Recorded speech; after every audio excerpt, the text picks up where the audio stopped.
parlez plus de Facebook, dite désormais Meta. C'est avec ce nom que Facebook veut résoudre sa crise d'identité et entamer un nouveau chapitre de son histoire. Le groupe abandonne l'image de marque iconique qui l'a accompagné vers les sommets, la fameuse lettre F en bleu et blanc, pour mettre en avant le métaverse qu'il est en train de développer. Ces grosses opérations de rebranding sont assez rares, mais pas inédites. Le plus souvent, elles sont faites pour signaler une restructuration de l'entreprise ou pour prendre de la distance par rapport à une réputation devenue toxique. Le premier exemple qui nous vient en tête est sans doute celui de Google, devenu Alphabet en 2015. Le but, c'était de se structurer en plusieurs entreprises et dessiner une démarcation claire entre son cœur de métier de moteur de recherche et ses paris plus risqués dans d'autres domaines, comme la longévité ou les voitures autonomes. D'autres penseront encore au géant du tabac Philip Morris, devenu Altria Group en 2001, après des années de dommages à sa réputation, concernant bien évidemment l'impact de ses cigarettes sur la société américaine et l'explosion des coûts de la santé publique. En ce qui concerne Facebook, les raisons du rebranding tiennent probablement un peu de ces deux exemples.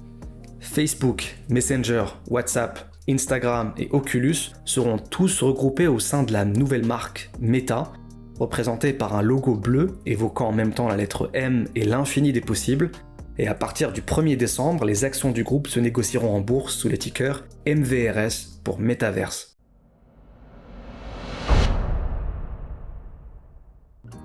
Alors le Metaverse, vous en avez déjà probablement entendu parler. Les gars de la crypto proclament qu'ils sont en train de le construire, on pense à des projets comme Decentraland ou CryptoVoxels. Les gamers pourraient être déjà en train de l'expérimenter dans des jeux comme Fortnite ou Minecraft.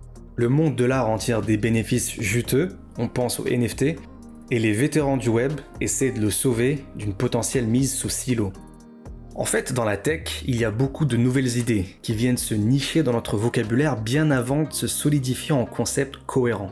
Et c'est exactement le cas du métaverse. Ce nouveau jargon devient rapidement sous-expliqué mais surutilisé. Rappelez-vous du cloud, de l'internet des objets ou de l'industrie 4.0.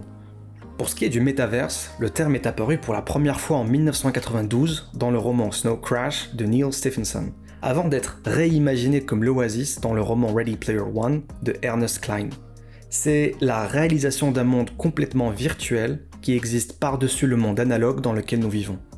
Dans des jeux vidéo comme Roblox ou Animal Crossing, dans lesquels les gamers peuvent déjà construire leur propre monde et y évoluer sous forme d'avatar, il y a déjà quelque chose de métaversal. Si vous êtes dans la crypto ou que vous possédez des NFT, vous avez mis un premier pas dans le métaverse. Les technologies comme la réalité virtuelle et la réalité augmentée sont au minimum adjacentes à ce concept. Et si vous avez participé à une réunion virtuelle en utilisant un avatar, comme je l'ai par exemple fait avec des collègues sur Cosmos, eh bien vous avez expérimenté un avant-goût de ce qui nous attend.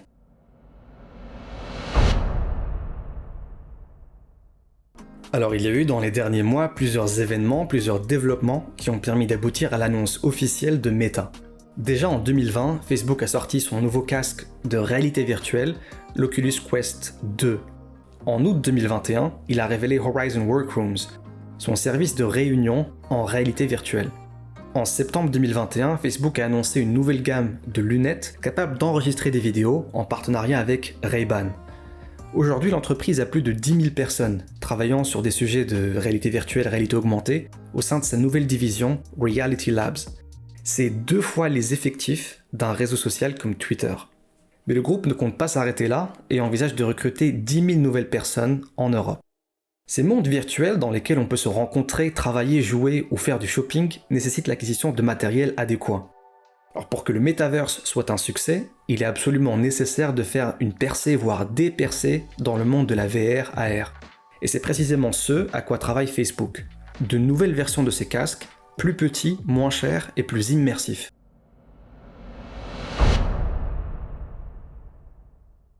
Ce n'est un secret pour personne que Facebook est dans la tourmente et attaqué de toutes parts pour des raisons bien légitimes d'ailleurs. Meta est une tentative de faire diversion et de faire peau neuve. Avec cette nouvelle stratégie, Facebook veut tenter de résoudre 4 grands problèmes. Le premier, c'est celui de la crise démographique. Le cœur de métier de Facebook est en train de prendre de l'âge. Cela fait des années, par exemple, que je n'utilise plus Facebook. Les plus jeunes ont abandonné ces applis pour se tourner vers TikTok ou Snapchat, et même Instagram est en perte de vitesse chez les ados. le métaverse pourrait aider l'entreprise à attirer exactement ce segment de marché qu'elle est en train de perdre. Deuxièmement, il y a le risque de plateforme. Puisque les applis du groupe tournent toutes sur Android et iOS, Mark Zuckerberg a pendant longtemps été irrité du fait que son succès dépende quasi totalement de Google et d'Apple. Cette année, les changements opérés par Apple sur la transparence du tracking des applis ont mis un grand coup au business publicitaire de Facebook, puisqu'ils ont rendu plus difficile la collecte de données mobiles sur les utilisateurs. On pense aussi au gros bras de fer actuel entre Epic Games et Apple, et si Facebook par exemple souhaite vendre des items dans l'une de ses futures applis de métaverse, il ne peut pas se permettre d'être dépendant de ses rivaux. En ayant sa propre plateforme de métaverse, plutôt que de se reposer sur Android et iOS, l'entreprise n'aura pas à payer 30% de taxes à ses concurrents directs. Facebook peut alors espérer reprendre sa destinée en main. Troisièmement, il y a le risque légal. Facebook est sous les projecteurs depuis plusieurs années. Il y a tout le temps une affaire Facebook. Pas plus tard que ce mois-ci, selon plusieurs documents internes qui ont été fournis à la SEC par une lanceuse d'alerte, c'est ce qu'on a appelé les Facebook Papers, le groupe a permis à plusieurs célébrités et hommes politiques d'échapper aux règles de la plateforme à plusieurs reprises. Autre exemple parmi des dizaines, les documents montrent que Zuckerberg a cédé aux demandes du gouvernement vietnamien qui a réclamé que Facebook censure les messages anti-gouvernementaux sur le réseau social. Alors certes, Facebook n'est pas en voie d'être démantelé, mais les régulateurs font tout leur possible pour restreindre sa croissance. Par exemple en l'empêchant de faire l'acquisition du prochain Instagram. Et pour faire face à ce risque, parier sur la VR, sur l'AR, qui ont encore des années devant eux avant d'attirer l'œil du régulateur, équivaut à prendre un peu d'avance. Le métaverse donne pour le moment cette image de monde social parallèle, accueillant et bienveillant, qui n'a pas encore été souillé par des partisans déchaînés. Exactement l'image que voudrait s'accoler Facebook. Et enfin en 4, il y a la réputation toxique. Par le passé, Facebook a commis d'énormes erreurs, et sa réputation est entachée de dizaines de scandales en tout genre. Par conséquent, toutes les entreprises de Facebook sont contaminées par cette réputation, même quand elles n'ont rien à voir avec le monde des réseaux sociaux. L'exemple le plus récent et le plus parlant est la tentative de lancer un portefeuille global de crypto-monnaies, projet quasiment tué dans l'œuf par le régulateur. À ce rythme, on ne voyait pas comment Facebook pouvait renverser la situation. Beaucoup de ses employés sont démoralisés et le groupe commence à avoir du mal à attirer de nouveaux talents. Des partenaires l'ont lâché comme de très gros clients de ses services publicitaires. Zuckerberg est rapidement passé d'un visionnaire de la tech grandement célébré au grand méchant de la Silicon Valley. Alors Meta ne sera évidemment pas une réponse totale à ces 4 grands problèmes, mais cette nouvelle vision constitue indéniablement un début de solution. La marge d'erreur de Facebook est restreinte, Meta n'a une deuxième chance que si la carte est brillamment jouée.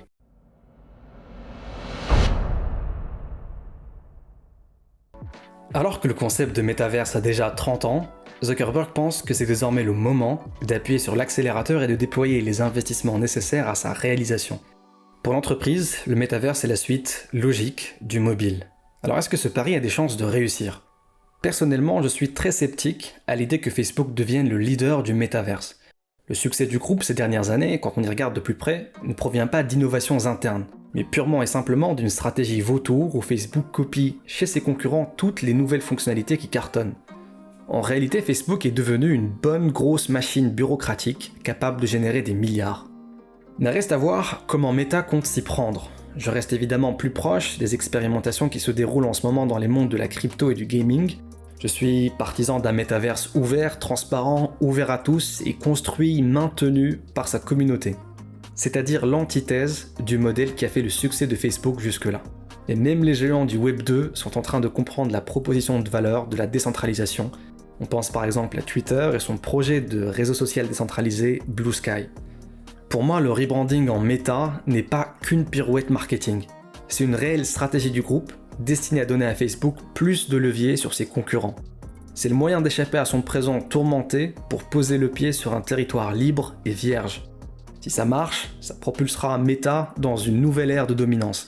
Et si ça échoue, on s'en rappellera comme d'une très coûteuse opération de chirurgie esthétique qui aura détourné l'attention du public des réels problèmes engendrés par le géant. Alors merci à tous de m'avoir écouté, j'espère que cette petite analyse sur le rebranding de Facebook en Meta vous aura intéressé.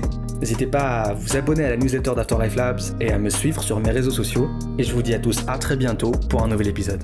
Ciao.